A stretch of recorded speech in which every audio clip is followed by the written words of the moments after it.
Ibintu bikomeje kuba bibi mu burasirazuba bwa Repubulika ya Demokarasi ya Kongo, urugamba rusa nkaho rwongeye gutangira bundi bushya, mu gihe mu minsi ishize byavugwaga yuko M23 yasabwe kuva mu mujyi wa Uvira kugira ngo hubahirizwe agahenge, ndetse kandi bashyire imbaraga mu biganiro bikomeje kuberwa mu gihugu cya Qatar hagati ya leta ya Kongo ndetse n'umutwe wa M23, kuko byari byarangiye deja ni ukuvuga ngo Uvira yari imaze gufatwa, ndetse ubutegetsi bw'ibijumbura mu gihugu cy'undi batangiye kugira ubwoba bwinshi cyane ko bashobora gukurikirana ingabo z'Uburundi zari ziri muri iyi ntambara.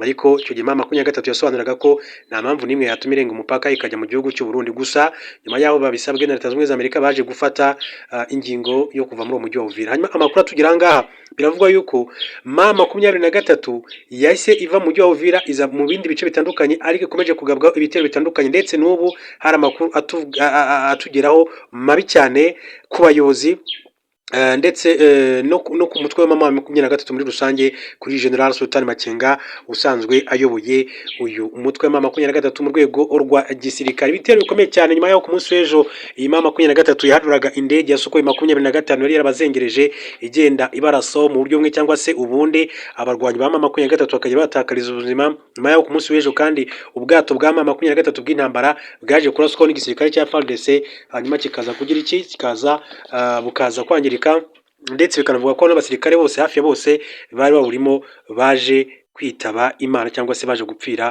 muri iriya squad ikomeye cyane ry'indege za drone zarasaga ku bwato bwa M23 hariya muri Tanganyika. Byinshi rero kuri iyi nkuru tugezeho cyane kuri General Sultan Makenga n'abarwanyi be muri rusange, reka nze mbigarukeho. Ni inkuru ibabaje cyane abantu, ni inkuru kandi by'ukuri abakurikiranira politike yo mu burasirazuba bwa Repubulika ya Demokarasi ya Kongo bibaza iherezo ry'intambara, mu gihe batangiye no gukora mu jisho abayobozi bakomeye cyane ba M23. Reka rero mbanze mbahe inshamake makuru mu buryo butangaje cyane. Biravugwa yuko cya gitero cyagabwe n'abasirikare ba Leta Zunze Ubumwe za Amerika ku byibe byo muri Nigeria, biravugwa yuko ngo cyaba cyarafashe ubusa, nubwo twaramutse tubabwira amakuru yuko abaturage yuko Nigeria yavugaga yuko iki gitero gishobora kuba cyaratanze umusaruro mu buryo bukomeye cyane, kandi ko bari babimaze kubivugana n'ingabo za Leta Zunze Ubumwe za Amerika ko bari zakugaba icyo gitero ku munsi wa Noheli. Ariko gusa nk'uko abaturage babivuga, abaturage bo mu bice ibisasu bya Amerika byaguyemo bavuze ko aharashwe nta byihebe bihaba. Umunsi umwe nyuma y'igitero cya misile zarashwe na Leta Zunze Ubumwe za Amerika muri Nigeria mu gikorwa cyo kurwanya umutwe w'iterabwoba wa Islamic State, abaturage baturiye hamwe muho ibyo bisasu rero byaguye bavuze ko aharashwe nta byihebe bihaba. Abaturage bo mu gace ka Jabo mu majyaruguru ashyira uburengerazuba bwa Nigeria bari mu rujijo. Sulaiman Kagala, umwe mu baturage b'uyu mudugudu utuwe ahanini n'abahinzi b'abayisilamu mu ntara ya Sokoto, yabwiye CNN na televiziyo y'Abanyamerika ko yumvise urusaku rukomeye cyane maze abona umuriro hejuru mu kirere ahagana saa 4 z'ijoro kwa kane. Nyuma y'akanya gato ibisasu cyahise rero kigwa ku butaka, abaturage bose barahunga bajya kwisha. Kagala Suleiman yagize ati nta n'umwe muri twe wabashije gusinzira iryo joro, nta na rimwe twari twigeze tubona ibintu nk'ibi ngibi mbere. Kagala yamenye icyo gihe ko ibyo yarabonye byari ibisasu bya Leta Zunze Ubumwe za Amerika, ndetse Perezida Donald Trump naje kubyita impano ya Noheli yagenewe ibyihebe. Nk'uko byatangajwe n'ingabo za Amerika ziri muri Afurika, icyo gitero cyahitanye abarwanyi benshi cyane ba Islamic State Sokoto, ibarizwamo ibibazo by'ubujura bukorwa n'abantu bitwaje intwaro, gushimuta abantu n'ibitero by'amatsinda yitwaje intwaro harimo iryitwa Lakurawa. Nigeria ifata umutwe wa Lakurawa w'iterabwoba kubera gukekwaho imikoranire na Islamic State. Gusa ariko abaturage bo bavuze ko Jabo ahagwa igisasu itazweho ibikorwa by'iterabwoba, kandi ko abakristo baho babana mu mahoro n'abayisilamu benshi cyane batuye muri ako gace. Hanyuma mu makuru akomeje kugenda avugwa ni uko Uburusiya bwagabye ibitero kuri Kiev ndetse mu tundi duce twa Ukraine mu rukera rwo kuri wa gatandatu bukoresheje misile n'indege no zitagira abapilote drone. Ni mbere y'inama Perezida Volodymyr Zelensky yavuze ko agomba kugirana mugenzi wa Amerika Donald Trump igamije kwemeranya ku masezerano yo kurangiza intambara zimaze hafi imyaka 4.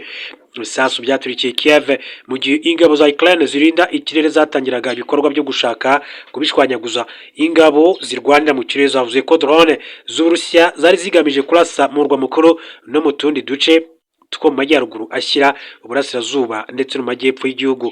Ntabwo aratangazwa amakuru ku byaba byangirikiye muri ibyo bitero.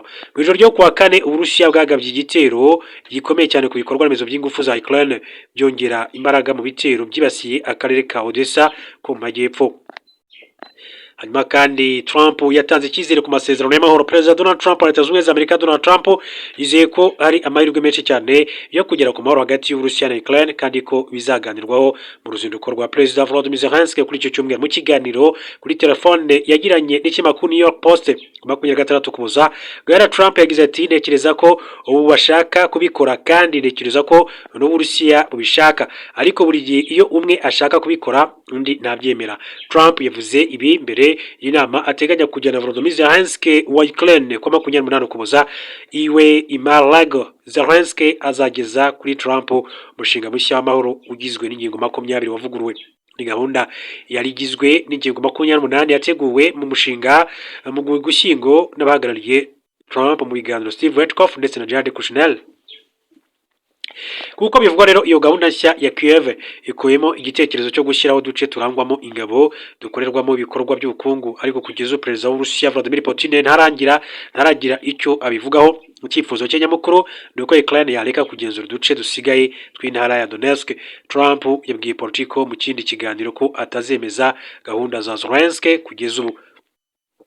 Abashakashatsi babiri bo muri Leta Zunze Ubumwe za Amerika bakoze inyigo ishingiye ku kugenzura amashusho ya satellite, maze bavuga ko Uburusiya bushobora kuba buri gushyira mu burasirazuba bwa Belarus bisasu karundura byihuta kurusha ijwi. Bivuga ko iyo usuzuma rihura n'ibyo inzego z'iperereza za Amerika zabonye. Perezida w'Uburusiya Vladimir Putin aherutse kugaragaza umugambi we wo gushyira misile zo mu bwoko bwa Oreshnik ndetse muri Belarus zishobora kandi kurasa ahantu hari muri metero mu ntera ibirometero 1500 mu gingo. Uburusiya bwaba bukoresheje izi ntwaro nshya za Oreshnik byaba bivuze ko intambara igiye kujya ku rundi rwego, kuko yaba iri gukoreshwamo intwaro bamwe bavuga ko ari za kirimbuzi. Binavuga ko izi ntwaro ziri kwinjizwa mu ntambara nka gasopo Uburusiya buri guha ibihugu bya NATO kugira ngo bihagarike gukomeza guha intwaro Ukraine. Uburusiya buvuga ko izi ntwaro nta bwirinzi buhari ku isi bwazihagarika kugeza magingo aya. Ku rundi ruhande, Kim Jong Un yabwiye Uburusiya ko basangiye amaraso, ubuzima n'urupfu. Perezida wa Korea ya Ruguru Kim Jong Un bashimangiye ko igihugu cye n'Uburusiya byasangiye amaraso, ubuzima n'urupfu mu ntambara yo muri Ukraine. N'amagambo akubiye mu butumwa bwa Noheli n'umwaka mushya yohereje Perezida Vladimir Putin. Muri ubwo ubutumwa bwatangajwe ibiro ntaramakuru bya leta ya Korea ya Ruguru KCNA, Kim yavuze ko umwaka wa 2025 ufite igisobanuro gikomeye cyane ku bufatanye bw'ibihugu byombi, ko bwashimangiwe no gusangira amaraso, ubuzima n'urupfu mu mwobo umwe ku rugamba.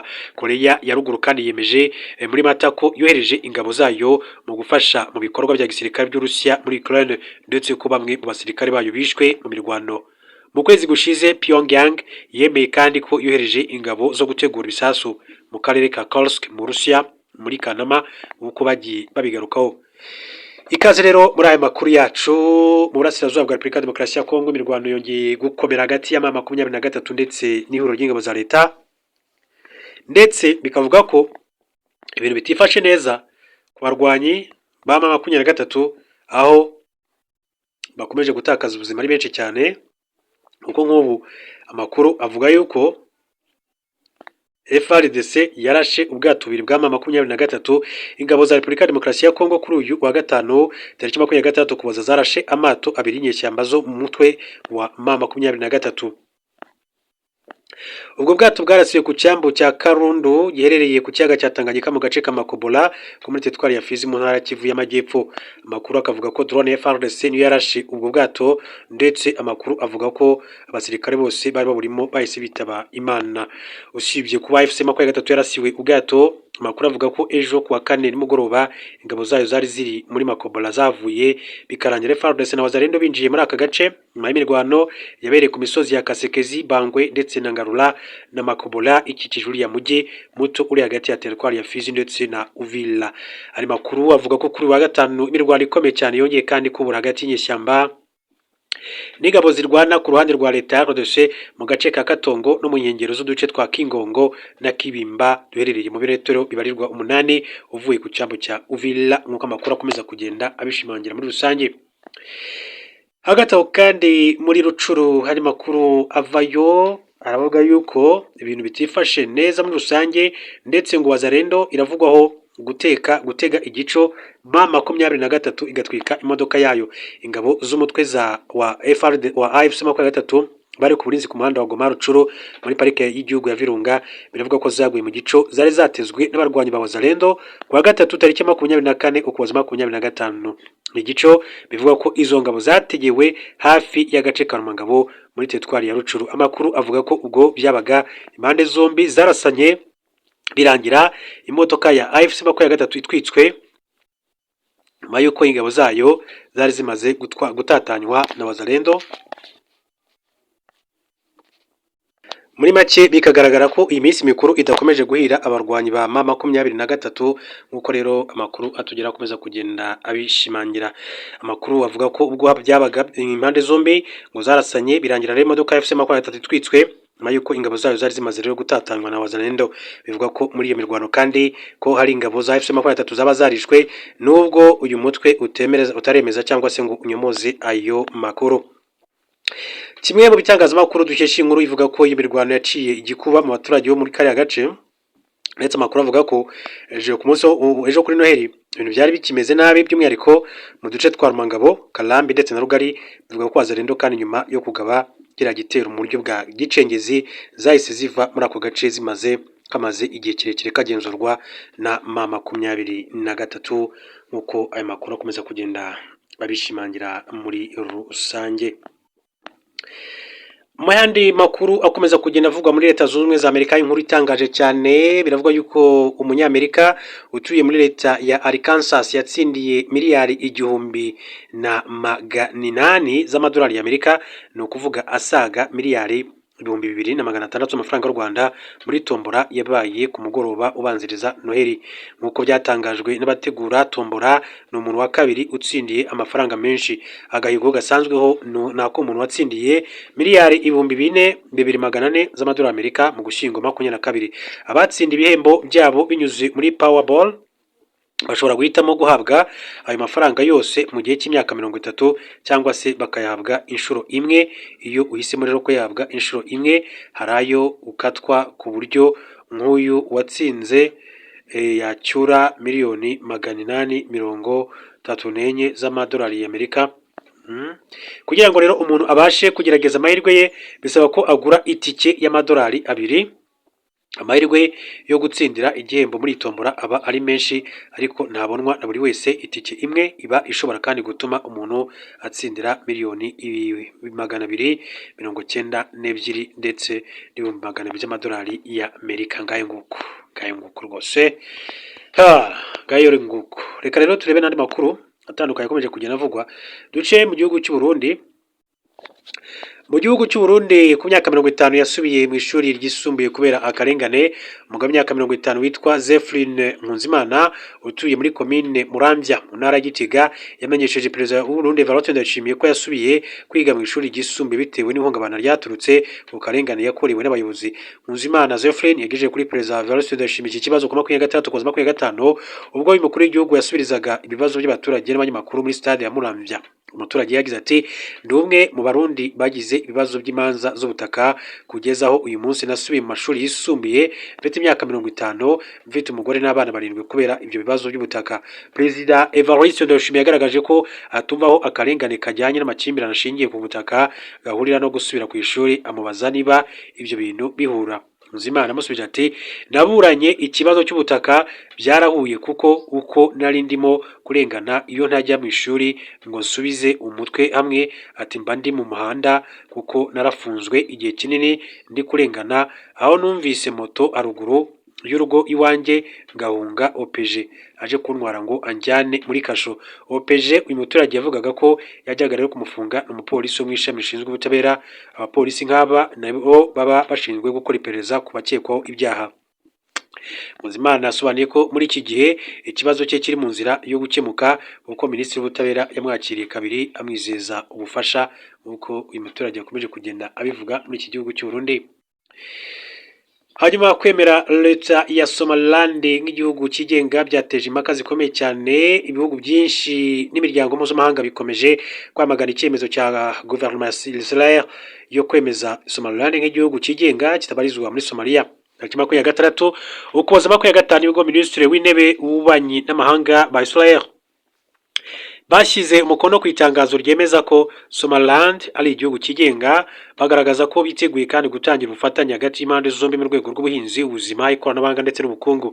Minisitiri w'Intebe wa Israel Benjamin Netanyahu yamagaye ku murongo wa telefone Perezida wa Somaliland Dr Abdulrahman Mohamed Abdallah amushimira imiyoborere ye nuko yiyemeje guharanira umutekano n'amahoro, anamusaba kandi kuzasura Israel mu gihe kiri imbere.